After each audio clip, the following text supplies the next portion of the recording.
Assalamualaikum warahmatullahi wabarakatuh. Alhamdulillahirabbil alamin wa bihi nasta'inu ala umuri dunya waddin. Allahumma shalli ala sayyidina Muhammad wa ala alihi wa sahbihi ajmain. Amma ba'd.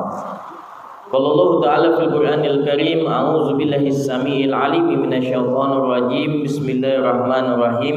Ya ayyuhallazina amanu taqullaha haqqa tuqatih wa la tamutunna illa wa antum muslimun. Wa qala Rasulullah sallallahu alaihi wasallam, la yu'minu ahadukum hatta yuhibba li akhihi ma yuhibbu li nafsihi. Alhamdulillah, maha Allah Subhanahu wa taala, di malam Selasa kita semua diberi nikmat oleh Allah Subhanahu wa taala untuk kembali bisa hadir dalam kajian rutin kita. Mudah-mudahan siapapun yang hadir di waktu istirahat ya, dan kita korbankan waktu istirahat kita untuk duduk dalam majelis ini, mudah-mudahan yang jadi hajat kita, kemudian yang jadi harapan-harapan kita diijabah oleh Allah Subhanahu wa taala.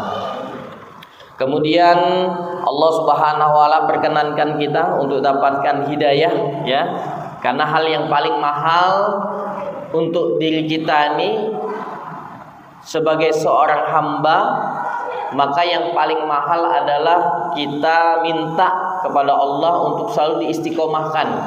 Karena kadang iman ini naik dan turun. Maka hanya kepada Allah saja kita memohon dan meminta agar Allah terus ya semangat dalam hati dalam beribadah ini, agar Allah tumbuhkan. Karena kalau tidak ada hidayah, maka sungguh kita akan berat apapun alasannya. Ya, apapun kondisinya, kalau tidak ada hidayah, tidak ada kemauan, maka akan sulit kita untuk hadir ke tempat ini. Maka kemauanlah ya, kesungguhanlah yang membuat kita dengan kondisi apapun ya. Karena Masya Allah banyak dari kawan-kawan kita yang berkali-kali berjanji ya ke kita, ternyata dilihat wajahnya tidak muncul-muncul ya, tidak muncul-muncul. Kadang-kadang banyak alasan aktivitas, kegiatan. Maka kalau tidak ada hidayah dan tidak dipaksakan, maka akan sulit untuk kita memang hadir dalam majelis-majelis ilmu. Maka ini hal yang paling mahal ketika kita bisa diberi nikmat oleh Allah ya untuk bisa hadir di sini. Maka harapan untuk apa yang kita korbankan lalu minta balasan sebaik-baiknya hanya kepada Allah Subhanahu wa taala. Karena kalau minta balasan kepada manusia, maka pasti kita akan kecewa. Karena manusia tidak akan pernah bisa memberikan apa yang kita harapkan dan inginkan. Ya, hanya Allah saja yang bisa memberikan, bahkan apa yang jadi harapan kita, Allah akan berikan lebih ya. Maka mudah-mudahan setiap langkah kaki kita ya, apalagi Masya Allah saudara-saudara kita yang dari Kelapa nih, bayangkan dari Kelapa sana kurang lebih kalau naik mobil santai-santai sejam setengah, kalau ngebut dikit sejam, bolak-balik sampai tengah malam, dan mereka istiqomah Masya Allah tabarakallah. Dan kawan-kawan yang di Pangkal Pinang pun dengan segala pengorbanan ini, mudah-mudahan kita minta sama Allah agar Allah beri hidayah dan Allah jaga keluarga kita dan Allah beri rezeki kita berlipat-lipat. Amin, amin ya rabbal alamin. Sahabat semua yang kami cintai karena Allah Subhanahu wa taala, dalam kesempatan ini kami ingin sedikit berbagi, mudah-mudahan jadi motivasi kita. Karena hal yang paling penting ternyata untuk membuat kita semangat dalam bergerak adalah motivasi. Orang kalau dia tidak makan ya 1 atau 2 hari, bahkan 1 minggu, itu bisa hidup. Tapi kalau orang hilang motivasi dan harapan dalam hidupnya, besok pagi atau detik berikutnya dia bisa mati. Mati bunuh diri. Ya, mati potensi. Ya, mati harapan. Maka hal yang paling penting adalah dorongan untuk kita semangat dalam bergerak. Maka motivasi ini adalah hal yang sangat penting, ya. Ini kadang-kadang yang menjadi bahan bakar. Kalau dalam kendaraan, motivasi ini adalah bensinnya. Sebagus apapun mobilnya, kalau tidak ada bensin tidak akan bergerak. Maka motivasi ini harus terus kita munculkan. Harapan-harapan, ya. Kemudian visi misi dan cita-cita mudah-mudahan terus, ya, menjadi sesuatu yang mendorong kita untuk terus bergerak dan melangkah jadi lebih baik. Maka tidak ada visi, sahabat-sahabat semua, yang paling dahsyat untuk kita sebagai seorang muslim. Sebelumnya saya pengen nanya dulu, ya, biar kita punya persepsi yang sama. Tujuan kita hidup di dunia ini, apa yang jadi tujuannya? Kita hidup di dunia ini nyari apa? Nyari apa? Nyari apa? Nyari duit. Nyari surga. Oke. Kalau nyari surga, besok pagi harus selesai dulu baru pacak ke surga. Kita lagi di dunia nih. Apa tujuan hidup kita? Biar kita samakan persepsinya dulu. Apa tujuan kita?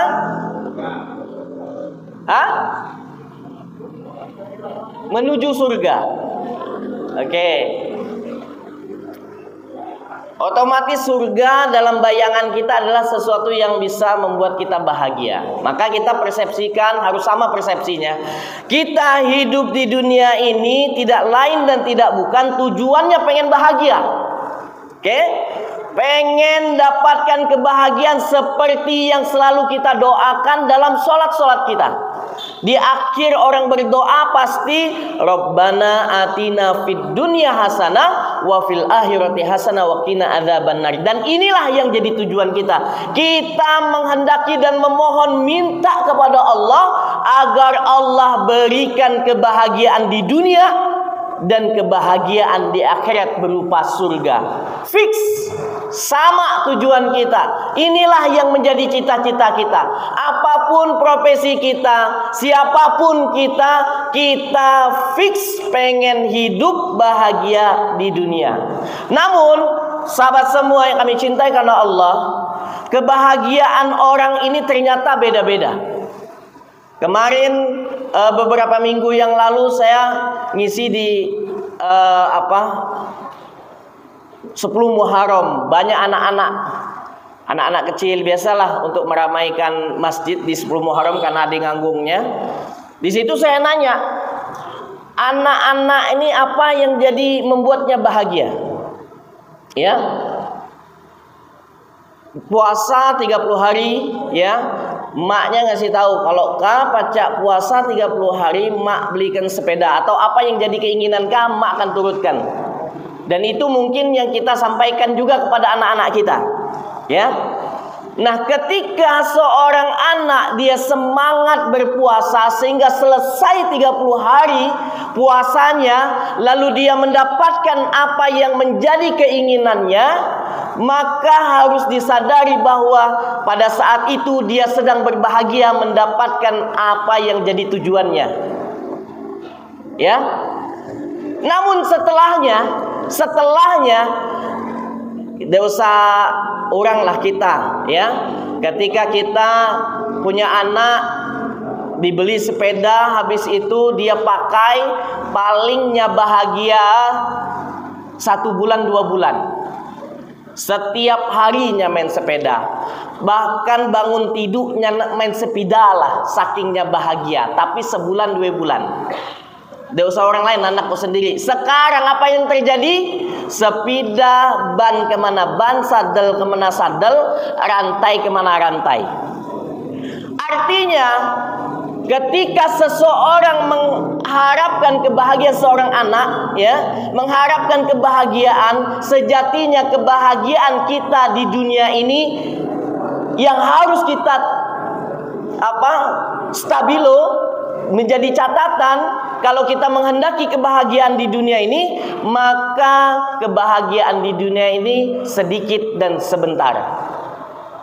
Orang yang sebelum menikah, awal-awalnya nyari pasangan hidup, ya, dia akan mengatakan bahwa saya akan bahagia kalau saya menikah dengan dia. Bahkan nyamade kayak maknya, mak pokok aku nak kawin kayak nyala mak, kayak cewek ya mak, pokok macam mana cara aku nak nikah kayaknya, karenanya baiknya, cantiknya primadona dan sebagainya, sehingga kita berjuang mati-matian untuk mendapatkan hatinya. Bahkan kita ngasih tahu pokoknya makku akan bahagia, ku dapatkan hatinya, ku menjadi suaminya atau ku jadi istrinya, ku akan bahagia. Berjuang kita, ya. Oke, kalau nak kita lamaran ternyata harus siap 30-40 juta. Berjuang kita, dan qadarullah dapatlah, menikahlah kita. Bahagia kita? Bahagia. Berapa lama? Sehari pas awal nikah, ya, Masya Allah, ibarat dunia ini milik berdua, yang lain ngontrak.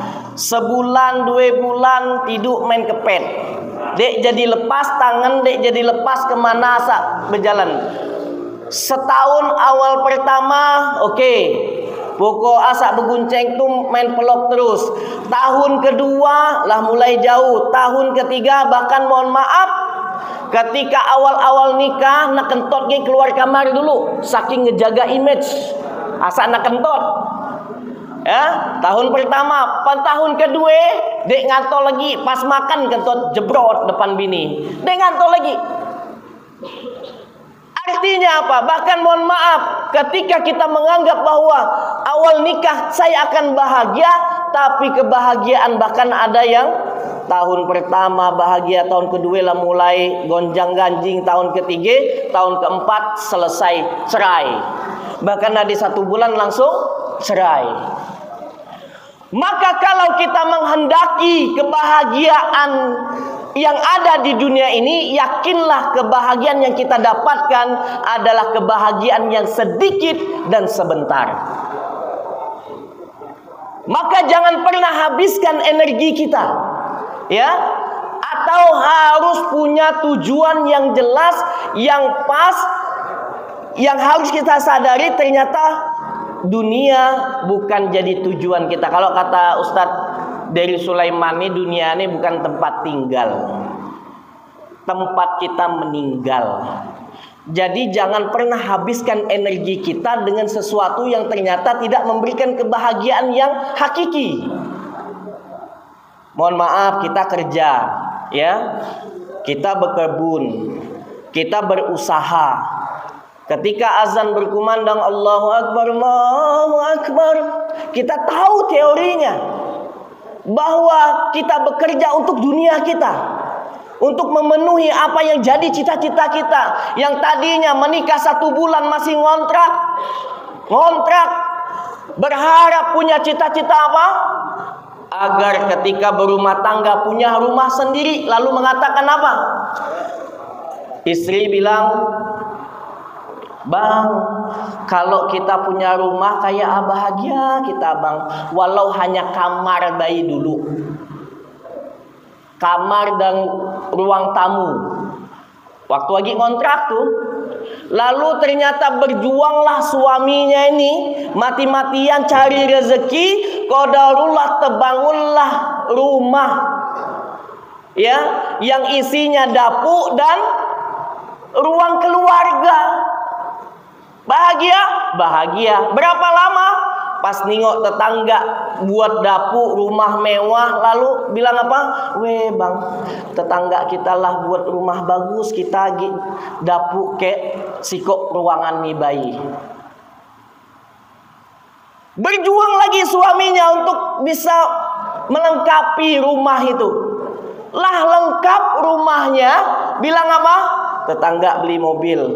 Weh bang, kalau rumah nih kita di mobil, bahagia rasanya bang. Belilah pickup Dek kerujan lagi, yang tadi naik motor berhujan, nasak lagi kemana-mana. Ada mobil pickup, alhamdulillah tak kerujan lagi. Ternyata tetangga beli mobil yang agak bagus. Weh bang, anak kita lah 3-4 dek mau lagi mobil pickup nih bang. Belilah mobil yang pacak nampung yang ada tadi 2 pintu, 4 pintu. Pacak nampung anak 2 dan 3, ya. Tapi lagi tahun 98 misalnya. Ya, jadi beban terus harus ke bengkel terus ke bengkel. Weh bang asaku, kita punya mobil bukan untuk membahagiakan, makin saro banyak pengeluaran kita bang. Kalau kita menghendaki kebahagiaan di dunia ini, maka itu adalah perbuatan yang sia-sia. Karena sejatinya manusia tidak akan pernah puas terhadap yang namanya dunia. Tidak akan pernah puas. Maka kita harus kembalikan kepada konsep awal. Apa? Dunia ini kebahagiaannya sedikit dan sebentar. Es krim enak? Enak. Sepakat kita. Kalau makannya siko atau segelas, coba segentong, baca temuntah. Sate enak. Kalau kita makan 10 tusuk, paling-paling orang Garut makan 20 sampai 30 tusuk sendiri. Pun 100 tusuk hilang. Bahkan mohon maaf, lempah kuning enak, enak.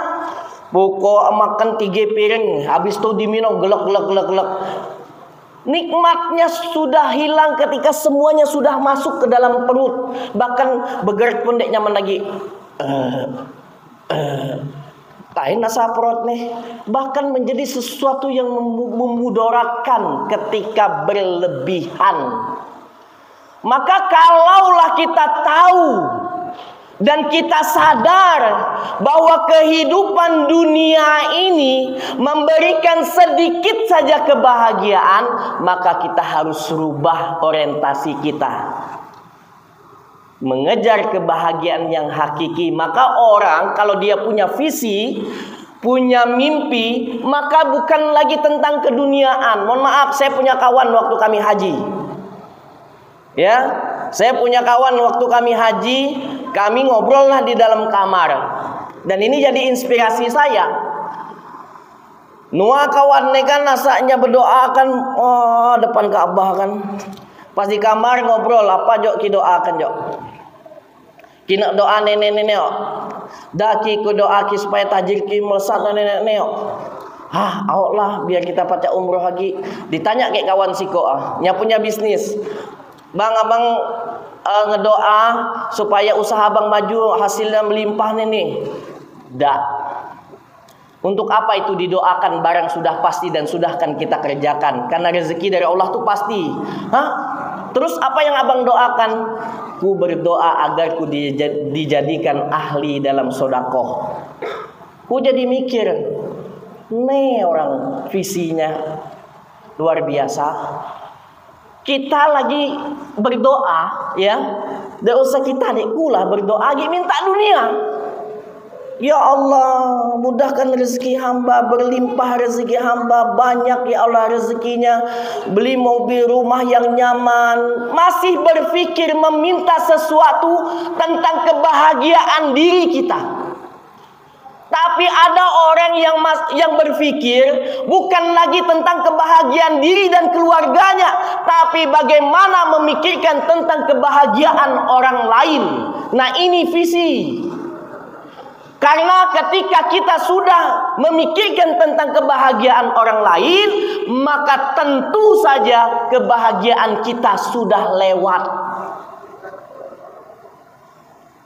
Maka kami di sana disarankan ditekankan jangan pernah minta dunia.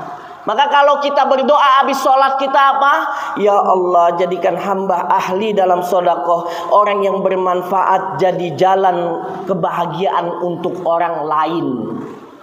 Bukan lagi tentang diri kita, bukan lagi tentang istri kita, anak-anak kita, tapi tentang bagaimana hadirnya kita di muka bumi ini jadi manfaat dan jadi jalan bahagia untuk orang lain. Baru dahsyat. Sehingga ketika dia berikhtiar, sehingga ketika dia berusaha berbisnis, semangatnya itu besar. Karena apa? Cita-citanya besar. Kebermanfaatan yang diraih besar. Dan Allah itu sesuai prasangka hambanya. Ketika dia meminta apa yang dibutuhkan dirinya dan keluarganya, hanya segitu saja. Tapi kalau dia meminta tentang kebermanfaatan banyak orang, maka Allah akan berikan sesuai apa yang dia minta dan dia prasangkakan. Maka kita sepakat, kawan-kawan semua, ukuran kebahagiaan orang ini adalah tujuannya pengen bahagia di akhirat, di surga, bukan di dunia. Ya, jadi kalau kata guru-guru kita di sini, ibarat kita ngejar bayang-bayang, itu ngejar dunia. Tapi yang harus kita lakukan adalah bagaimana kita mengejar cahaya sehingga dunia itu ikut.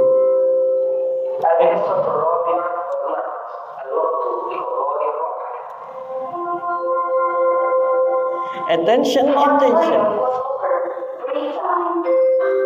Ini untuk santri ya, waktunya ke kamar mungkin.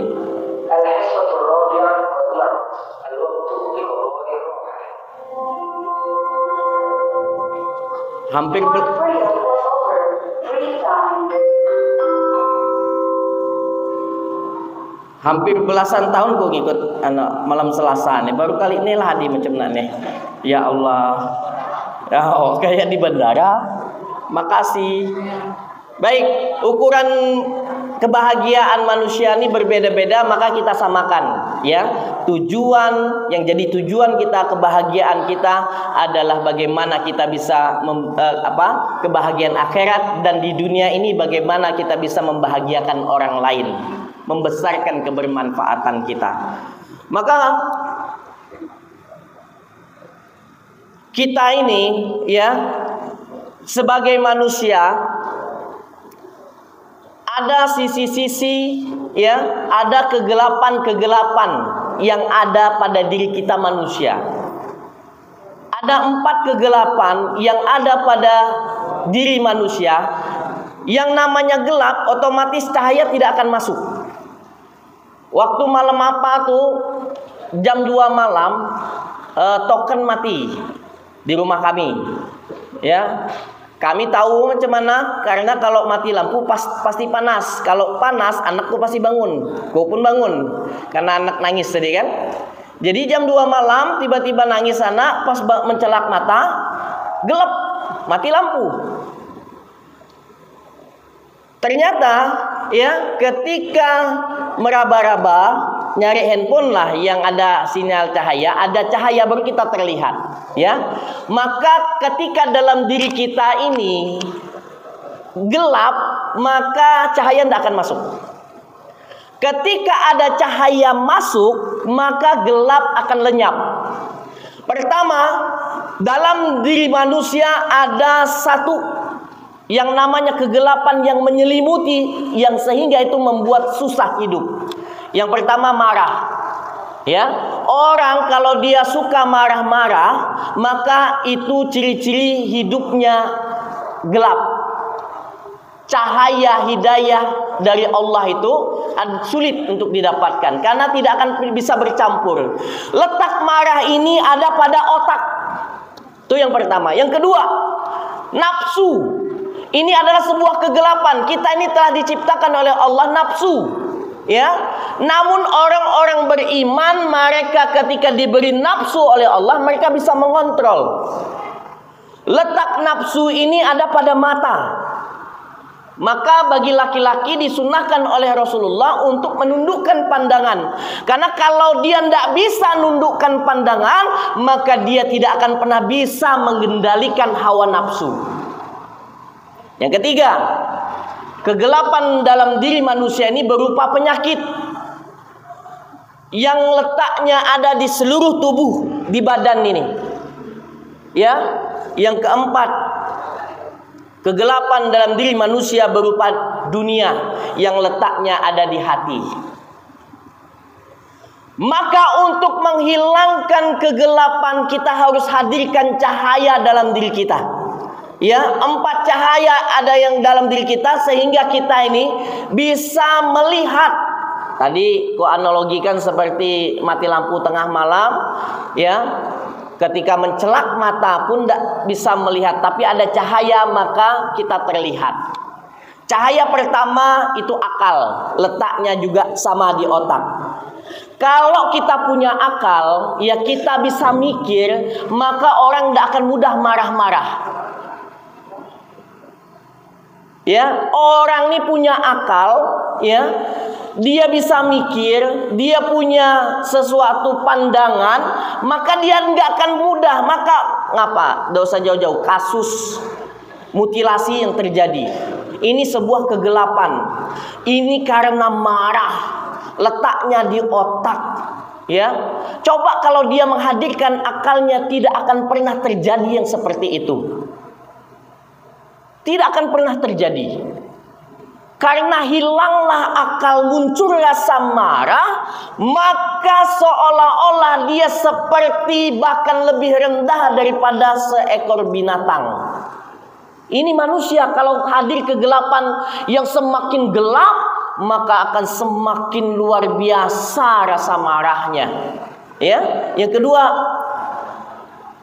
cahaya itu berupa malu yang letaknya ada di mata. Maka ini yang bisa apa? Mengendalikan. Mata tadi kalau tidak bisa dijaga, jelalatan, maka akan muncul kegelapan. Nafsu tidak terkontrol. Tapi dengan rasa malu, maka nafsu bisa dikontrol. Kan malu ini adalah cabang dari iman. Kalau kita miliki, maka insya Allah kita akan bisa mengontrol rasa malu. Yang ketiga letaknya sama di badan. Tadi penyakit berupa kegelapan, maka cahayanya adalah kesehatan. Ini nikmat sehat ini begitu luar biasa. Mohon maaf, satu saja duri yang ada dalam bagian tubuh kita, maka seluruh tubuh akan sakit. Artinya sehat tidak akan bisa masuk. Ibadah kita tidak nyaman, semua badan jadi sakit, berpikir kita tidak nyaman, kemudian sebagainya ini ya membuat tidak maksimal dalam berikhtiar dan berusaha. Keempat, cahaya. Yang tadi letaknya sama di hati. Kalau ada dunia di dalam hati, maka cahaya tidak akan masuk. Apa cahaya yang keempat ini? Berupa iman. Letaknya sama di hati. Kalau hati kita nih letaknya isinya dunia, maka iman tidak akan masuk. Kalau isinya iman, maka dunia akan hilang. Maka inilah esensi iman. Apa itu iman? Yakin itu adalah ketika kita membuang kebesaran makhluk dalam hati kita, kita buang. Kecintaan kepada makhluk, kepada istri kita, kepada anak kita, kepada mobil kita, kepada pekerjaan kita, kepada harta kita, kepada kebun kita. Kita buang kecintaan itu, maka hanya ada nama Allah yang ada dalam hati. Karena dia tidak akan bisa bercampur antara dunia dan iman di dalam hati. Dia tidak akan bisa bersama-sama. Maka kalau orang hanya ada nama Allah saja dalam hatinya, maka dia sempurnalah imannya. Maka kata guru-guru kita di sini, kalau dunia hanya taruh saja, letakkan saja di tangan. Ya, kalau dia dilepas seperti siapa? Tukang parkir. Tukang parkir itu tidak pernah mobil Civic masuk, Rubicon masuk, Fortuner masuk, pickup masuk. Ya, tidak pernah dia bilang itu punya dia. Dia sadar bahwa itu dititipkan, diambil yang punya, bahkan nyaingin. Karenanya dapat duit 2.000. Diambil lagi Rubiconnya, dia tersenyum. Dia menanti-nanti mana, bahkannya kesel kalau orang ini lama karena bayar sama bayi. Harusnya kita punya perasaan seperti itu, sehingga kita tidak punya kesan apapun terhadap dunia. Ini kan kita enggak. Mohon maaf, bukan diambil mobil tegisek saja mobil kita. Mobil dipakai di rumah, ada ayam naik teng. Ayam biasalah, nyagisek-gisek kakinya kan gatal mungkin. Kukunya lah baret. Ada tetangga kami ayam model tuh, tapi bukan kami ya. Bekelai nak bekapak-kapak gara-gara mobil digisek ayam. Baru soal mobil tuh. Masya Allah. Karena apa? Mobil ditaruh di hati. Tegisek saja jadi masalah, jadi sakit hati. Coba kalau hanya Allah dalam hati ini. Mohon maaf, apapun yang diambil, ya, seperti Nabi Ayub ketika hanya ada nama Allah dalam hatinya, ya. Tadinya ketika dia diuji dengan kesenangan, anaknya ganteng-ganteng, hartanya banyak, kerajaannya, dia dihormati semuanya, sehingga setan protes ke Allah. Apa kata setan? Ya Allah, wajar saja Nabi Ayub itu beriman kepadamu karena semua Engkau berikan kepada dia. Anaknya ganteng-ganteng, lucu-lucu, nurut semuanya, ya. Hartanya berlimpah, perkebunannya banyak, semuanya, ya. Kemudian dia dihormati menjadi seorang raja. Maka ketika kau ambil, kau uji, maka saya yakin, kata setan, apa? Dia akan tergoyang imannya. Maka Allah uji itu Nabi Ayub, diambil semuanya dalam waktu yang sangat singkat. Tiba-tiba besok pagi semua perkebunan, hewan ternaknya mati semuanya. Besok paginya lagi anaknya semuanya meninggal dunia. Diambil Allah apa yang dia punya. Bahkan apa? Nikmat dirinya. Allah uji dengan apa? Dengan sakit yang tidak ada sejarahnya, sakit yang dialami setelah atau sebelum yang lebih parah yang dialami oleh Nabi Ayub. Tidak akan ada penyakit selain Nabi Ayub yang merasakannya. Apakah turun kesal Nabi Ayub? Tidak beriman Nabi Ayub? Tidak. Dia tetap bersyukur kepada Allah. Walaupun orang-orang di sampingnya termasuk istrinya bilang apa? Wahai suamiku, kau Nabi Allah, doa mustajab, minta agar kau disembuhkan oleh Allah Subhanahu wa taala. Apa kata Nabi Ayub? Saya malu minta sama Allah karena nikmat yang Allah berikan lebih banyak daripada susah saya. Ini kalau orang imannya kuat, ketika ujian-ujian datang menerpa hidupnya, maka dia kuat karena dia tahu dunia ini sementara. Sengsara dia di dunia ini hanya 60 saja, 60 tahun yang jadi patokan kita umur Nabi Muhammad SAW. Ya, maka kalau Anda kawan-kawan semua merasa hari ini diuji, ya Allah, kune diuji berat ujian kune, asa kode diki orang yang paling berat ujian selain kune. Usaha gagal terus, ya. Bini mana pulang ngeruci terus, asaku melakukan ini salah terus. Ya Allah, berat hidup nih. Kalau kita kembalikan hanya kepada Allah semuanya, sehingga ada rasa syukur yang hadir, ya, maka insya Allah kondisi apapun itu membahagiakan diri kita. Kalau ada iman dan hati ini hanya ada satu nama, Allah, la ilaha illallah. Maka yuk, kalau kita sudah tahu yang jadi tujuan hidup kita, kita sudah tahu apa yang jadi membahagiakan hidup kita fokus. Kenapa hari ini seolah-olah kita merasa kita ini Masya Allah ujiannya berat, ya, seakan-akan kita tidak bahagia. Ketahuilah, kalau kita terus merasakan seperti itu, berarti kita jauh dari Allah Subhanahu wa taala. Ya, maka semakin jauh kita akan semakin menderita kita. Jangan kita lihat orang yang kaya, oke. Ada seorang pengusaha kaya raya. Dia baru pulang dari kantornya menuju rumah, ya. Pas dia parkirkan di rumah mewahnya, dia turun dari mobil mewahnya. Di depan rumahnya dia lihat ada seorang bapak-bapak yang tidur sangat nyenyak di atas becaknya. Ya, ngangkat kaki. Bayangkan tidur di becak itu macam mana? Pun kulit becak tidur. Kepala nak ya, otomatis nak ya. Kepala, kaki nak ya. Dan dia mendengar dengan sangat jelas suara ngorok bapak itu. Sehingga dia mikir, ya Allah, bahagia bapak tuh. Tenang hidupnya. Di pinggir jalan, di tempat yang sangat sempit seperti itu, dia bisa tidur dengan sangat nyenyak dan ngorok. Orang kalau ngorok ciri-cirinya apa? Tidurnya nyenyak, tidurnya nyaman, hidupnya nyaman. Ya. Akhirnya dia berpikir, ya Allah, nyenengok rumahnya, besar rumahku nih. Nyenengok mobilnya, mewah mobil saya. Dan saya tidak bisa tidur senyenyak tukang becak itu. Tukang becak ketikanya sadarlah bangun, yang ngelap mata, yang ngelap ioknya.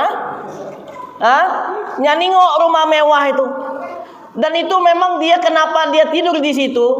Dia berharap ketika dia bangun, dia bermimpi dia akan punya rumah itu. Dan dia mengatakan apa? Ya Allah, sebila aku punya rumah macam nak nih ya Allah.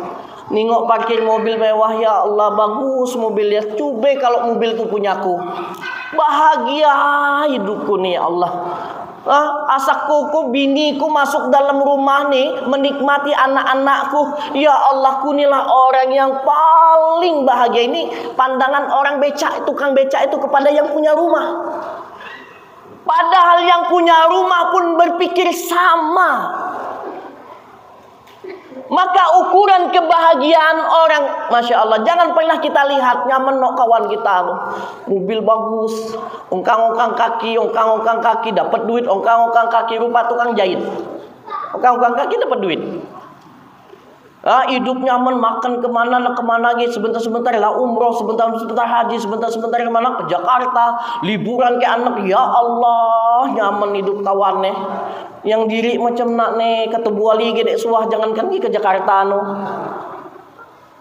Kita hanya mengukur kebahagiaan orang dengan diri kita. Padahal kita tidak tahu apakah orang yang kita lihat itu dia sebahagia itu. Enggak, demi Allah, dunia ini tadi konsepnya, kalau kita kejar, semakin kita kejar, maka dia tidak akan pernah bisa memberikan kebahagiaan kalau tidak ada iman dan rasa syukur. Maka kondisi diri kita, kawan-kawan semua, hanya dua yang harus kita miliki. Pertama, ketika kita diberi nikmat, kita bersyukur. Kemudian ketika kita diuji, kita bersabar. Inilah iman.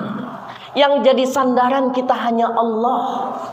Maka kalau kata Ustadz Adi Hidayat apa? Lo kamu kalau bisnisnya pengen kaya, Masya Allah, orang kafir sana sudah kaya semuanya. Jadi kalau kita bisnis pengen kaya tuh ketinggalan zaman. Kita tuh pengen bisnis, pengen memberikan kebermanfaatan, kebahagiaan untuk keluarga kita dan untuk orang lain.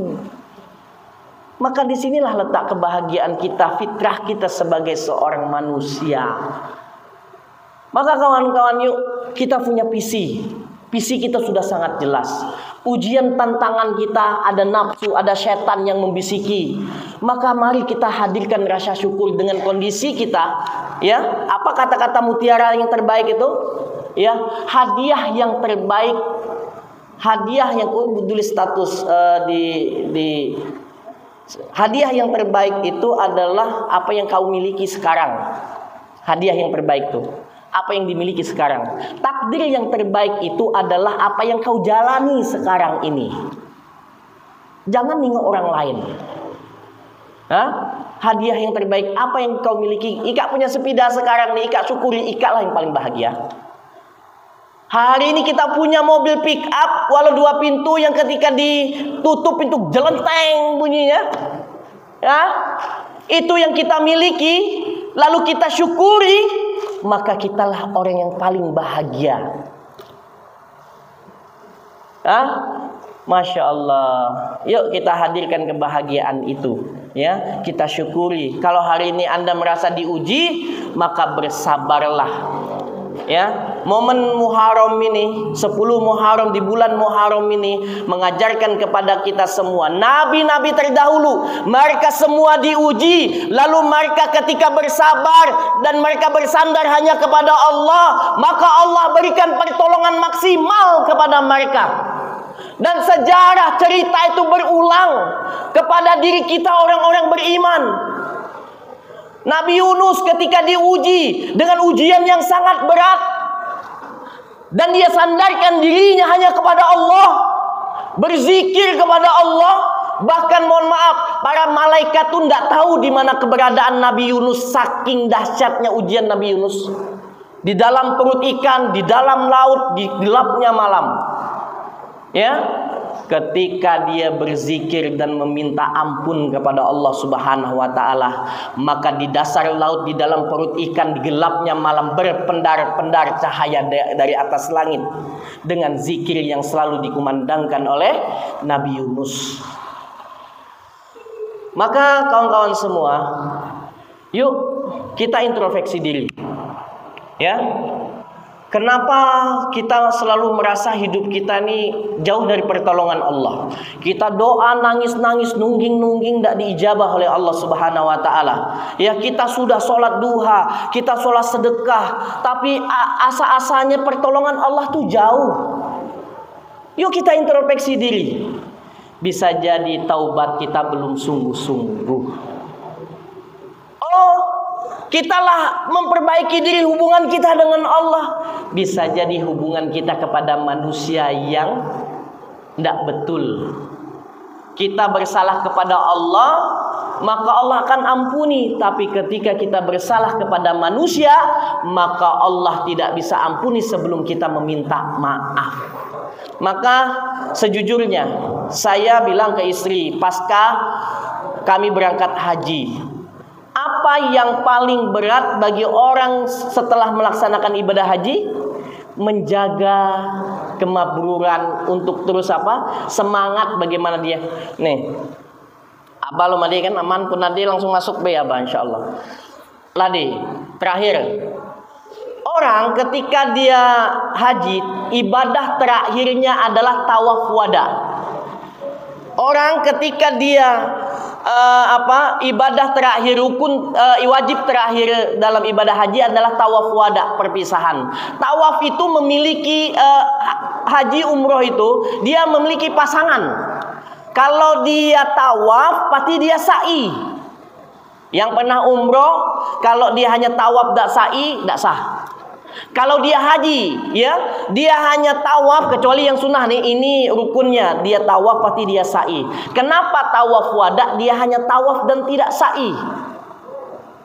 Ini hikmah, ada hikmahnya. Kenapa?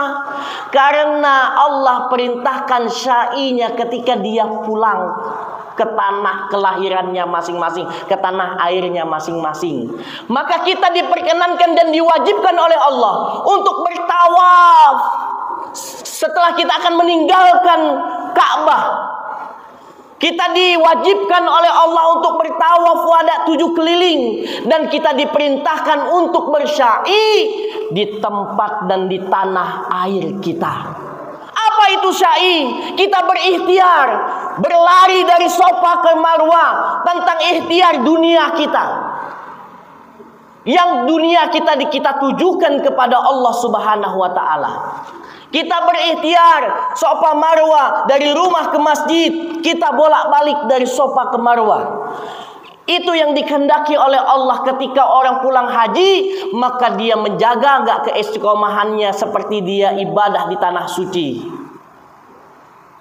Masya Allah. Maka hal yang paling berat adalah menjaga kemabruran. Dan kami beruntungnya ketika didampingi oleh Buya Hendi Kurnia. Dan itu hal yang sangat mahal yang mungkin kalau saya berangkat dengan yang lain saya tidak dapatkan itu. Apa itu? Kami diingatkan, ya, hal yang sangat penting. Satu, Ya, hal yang sangat penting ini menurutnya pengen betul-betul dijaga. Hati-hati ketika kita bermuamalah kepada orang lain. Jangan sampai ada hati-hati yang tersakiti oleh mulut kita, sikap kita, dan perilaku kita. Karena itulah yang nanti akan menjadi penghalang diri kita dengan surganya Allah Subhanahu wa taala.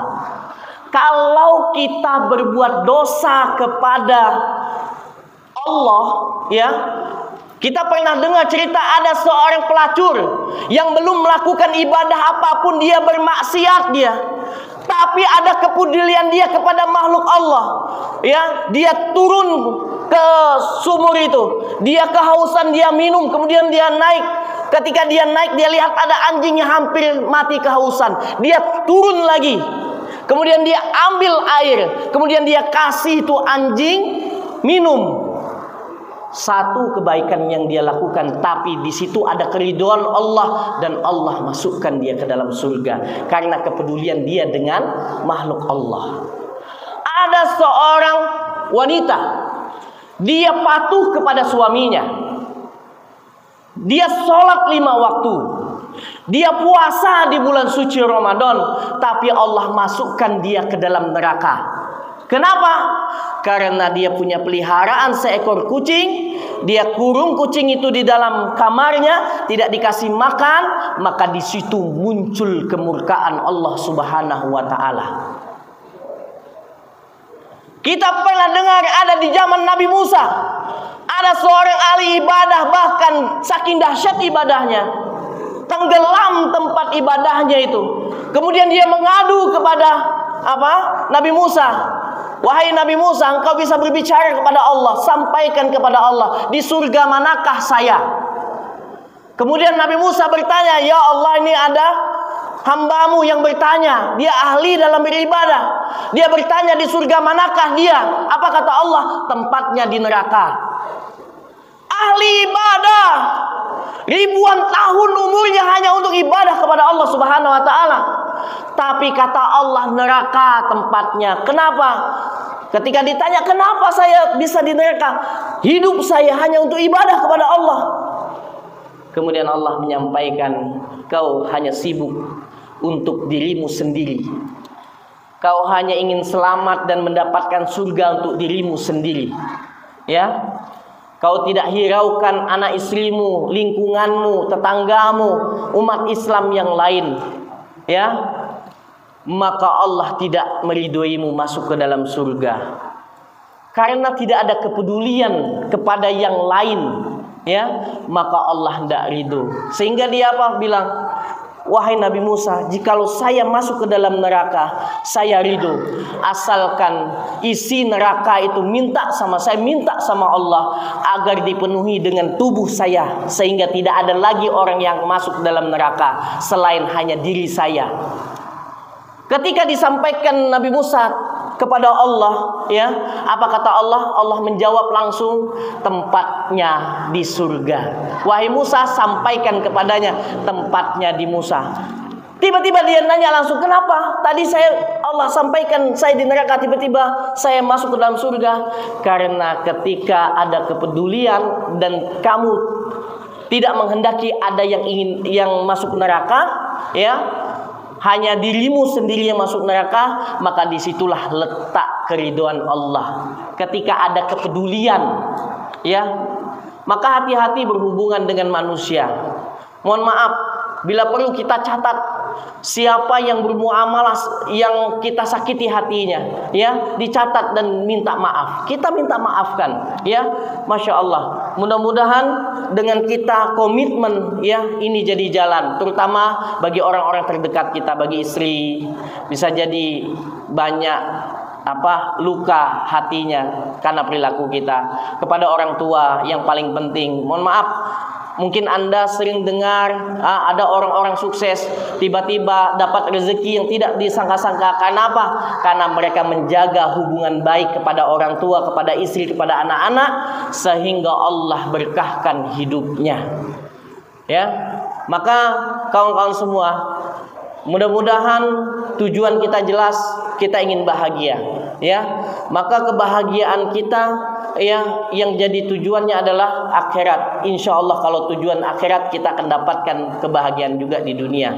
Kalau kita menghendaki hanya kebahagiaan dunia, maka akhirat tidak akan dapat dan kita tidak akan dapatkan kebahagiaan. Sepertinya Abah sudah ada, ya, ada guru. Oke, kepada Al Mukarram Abah Kemas Mahmud.